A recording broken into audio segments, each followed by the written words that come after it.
of avoid triggering resistance. Most salespeople refer to any and all resistance from potential customers as an objection.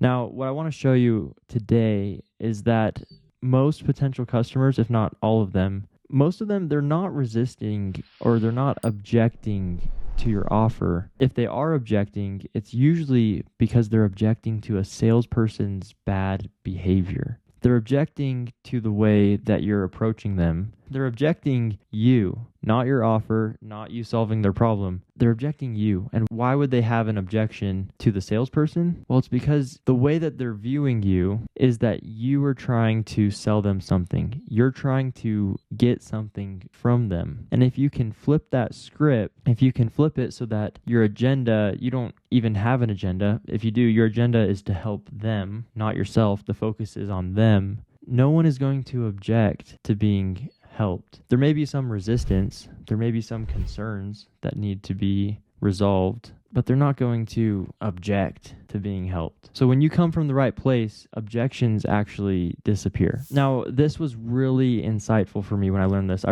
Jeremy Miner was the first person to really explain this in a way that changed everything for me. When I finally understood that I was triggering the resistance on the doorstep, it was because of the way I was behaving and the way I was communicating. I was actually able to take control of it, change the way I was communicating, change the way I was behaving, and that friction disappeared. Like every interaction on the doorstep, I rarely left a door with a bad taste in my mouth. And I doubt anyone else did either, any of the people I was talking to, because that friction was gone. It wasn't this boxing match of me against the homeowner. I'm going to get you to go solar. They're like, I'm not going to go solar. And then it's just this like fight. No, dude, the friction was gone. There's nothing for them to swing at because I wasn't trying to force anything on them. I was trying to see if they even had a problem to be solved. And if they did, then I would suggest my solution, but I wasn't pushing anything on them. So aside from coming from the right place and having a proper intention, what can we do to avoid triggering this reactance and resistance in our potential customers? Listen, ask good questions, and then the way you speak, be genuine, be a real human. Don't try to be someone that you're not. Some people, you'll hear some sales trainers, they talk about how you need to talk a certain way, which you do need to talk like a normal person, but you don't need to use this overbearing tonality or sales pressure way of speaking. So what are some actionable things that we can actually do to avoid triggering resistance in our potential customers? A lot of it has to do with the way we communicate. Because you'll find most people, the way they communicate when they're selling is very different than how they communicate in real life.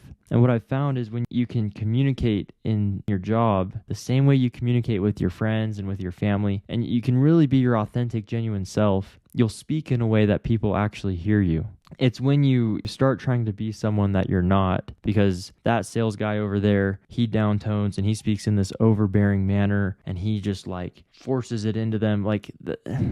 You're incongruent with who you are, and people, they pick up on that, and then it triggers them to resist. Some actionable things that you can do, right? Speaking slower, speaking calmly, speaking softly, moving slowly. Don't move faster than you could underwater. Using your authentic tonality. If you're concerned for them, your tonality should reflect that. If you're having a good time, your tonality should reflect that. Now, when you're speaking, make a reasonable amount of eye contact. Another thing, when you're speaking to people, you can look them in the eyes, but also sometimes you need to look away while you're speaking, because looking away while you're talking and then looking back and then looking, it helps the conversation feel more natural. And then eye contact longer than 7 seconds, it's been shown to trigger one of two things: attraction or reactance. And in most cases, we don't want to trigger either of those, either on the doors or in home. So when you realize that the resistance that your potential customers are giving you is coming from yourself and not them, now you can actually take control of it. You can change the way you're communicating, and you can do it in a way that works with human behavior instead of against it.